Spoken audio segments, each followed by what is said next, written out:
Comprar antigamente significava sair de casa e ir até a loja mais próxima,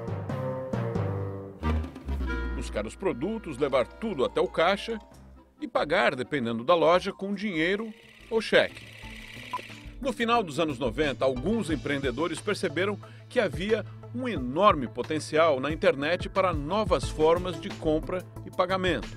Foi o início do comércio eletrônico, ou e-commerce, e logo em seguida, a explosão no uso de smartphones e tablets, apoiados por redes celulares de alta capacidade, transformou esses aparelhinhos indispensáveis, literalmente, em dinheiro vivo.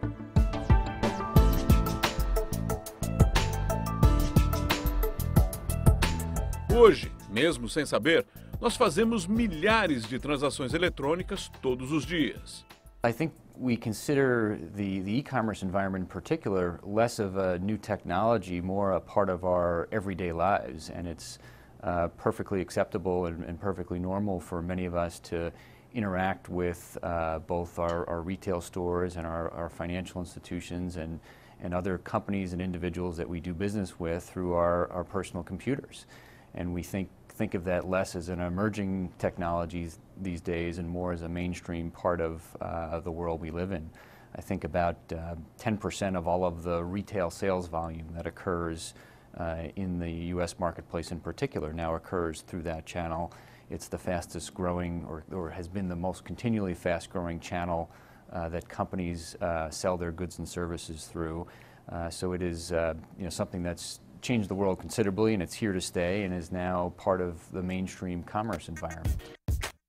Esta é apenas uma das mudanças. No mundo onde as economias estão interligadas, o pagamento móvel pode representar uma mudança na forma como compramos, mais até do que na aparência. We would say that most of the models are still, in many ways, dependent on the existing banking infrastructure, either the credit card-based systems or the clearing exchanges that move money back and forth to financial institutions here in the U.S. I think the more important concept, though, is that in these new market models, and mobile in particular, the first interaction that a consumer has, or the point of interaction they have with their mobile device in making a payment transaction, may be with a different brand on the surface than it is the brand that they're used to. So they may associate their mobile transactions as being driven by a company like Google or PayPal or Amazon, perhaps, rather than the traditional credit card provider or banking services provider they have, even if at the end of the day the transaction still appears on their credit card bill. And I think therein lies some of the opportunity and the threat in the industry, is the opportunity for new players to become the payment form or the payment brand of choice to consumers. And then the threat for financial institutions is that while their products and services are still used, they are no longer the company that a person thinks that they are doing business with. Não só bancos e operadoras de crédito brigam pelo dinheiro que sobra no bolso dos consumidores. A rede Tesco já inaugurou uma espécie de supermercado virtual em estações de metrô na Coreia do Sul. Although virtual, the displays were exactly the same as actual stores. E a Google não perdeu tempo em anunciar a sua wallet. The money that's used to pay your bills typically has very little earnings potential just by simply the act of moving that money between an individual and a company, or an individual and a bank, or something like that. So most of the companies in this industry see the opportunity in discretionary funds. But we would say even more so than that, they see the opportunity in the ability to influence the consumer's decision about where they're going to spend those discretionary funds. So it's more important to them to be able to tell a retailer that they can influence a consumer's behavior as to where they're going to make that next purchase, whether it's at retailer A or retailer B, and that there's a lot of value that they can potentially drive from being able to present a consumer with an offer or influence them with an advertisement to spend their money at a certain location, for example. The ideal relationship is that you as a consumer join a service that I provide, and perhaps you tell me a little bit about your background and your preferences and your behaviors, so where you like to shop, the kinds of things you like to buy. But I'll give you, for instance, details of sizes of clothing and so on and so forth, or a little less specific? A little less specific, where you shop, your geography, maybe the types of hobbies you have that might influence what kinds of things you buy, or perhaps your family status, whether you have children or not, would be another big influencer of the types of things that you purchase on a day-to-day basis.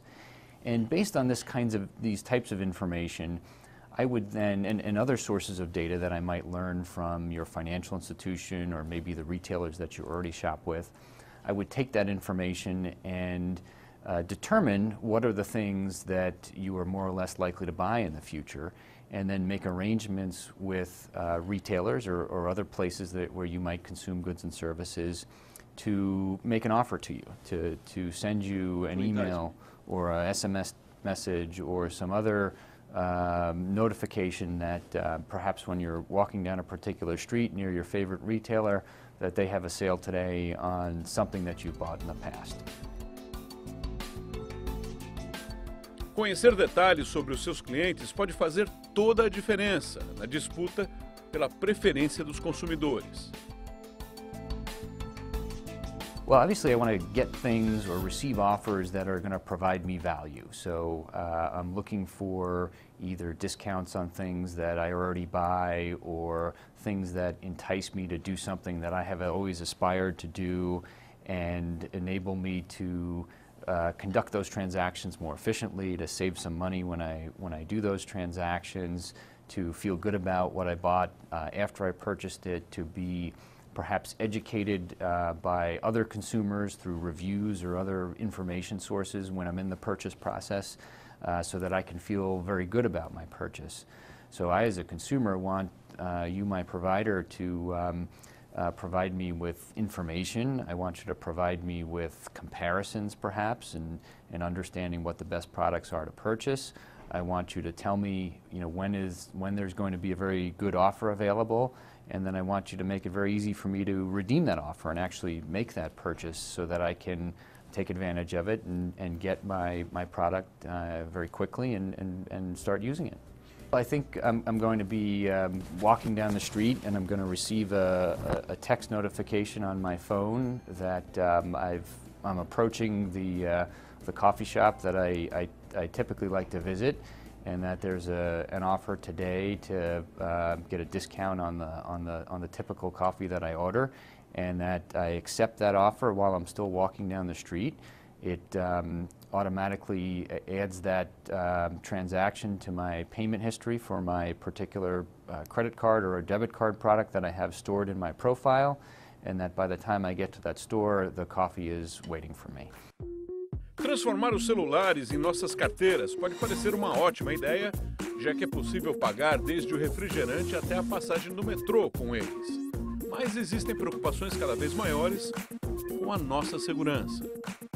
Of course, at the individual level, if you're one of the individuals affected, it's significant, but the percentages are quite small, and the actual financial loss suffered by consumers is even smaller because in most instances, the financial institution or the credit card company or the payment network steps up to absorb that loss. What you should be thinking about that will drive the long-term growth and success of these things are the underlying business models that are at play between the stakeholders in these industries. And you have some very powerful stakeholders in some very big industries. You have the financial institutions, you have the payment processors and networks, you have the MNOs or the phone companies, and you have the retailers. And all of them have very important roles to play to make these technologies actually happen so that you can make a transaction as we talked about it at the point of sale. And currently there is a limited economic opportunity associated with those transactions that is already distributed among some of those players. And some of those paradigms may need to shift in the future model to provide the right incentives for everybody to play the role that needs to be played for these transactions to happen. Com toda essa tecnologia à nossa disposição, será que a nossa forma de consumir já mudou? I do think, though, we are on the cusp of some really material change that is going to be driven by this new form of access that consumers have to information and immediacy of that information. You know, we think of the mobile device as almost fully penetrated the population of many developed and some underdeveloped countries, in contrast to the personal computer, which is still not pervasive in some marketplaces. And that fact alone, I think, is going to just provide a fundamentally different platform for how consumers are going to go about their lives and make their purchases on a day-to-day basis. So I'm much more optimistic about the pace of change that will occur in the next 10 years than what had occurred in the last 10 years.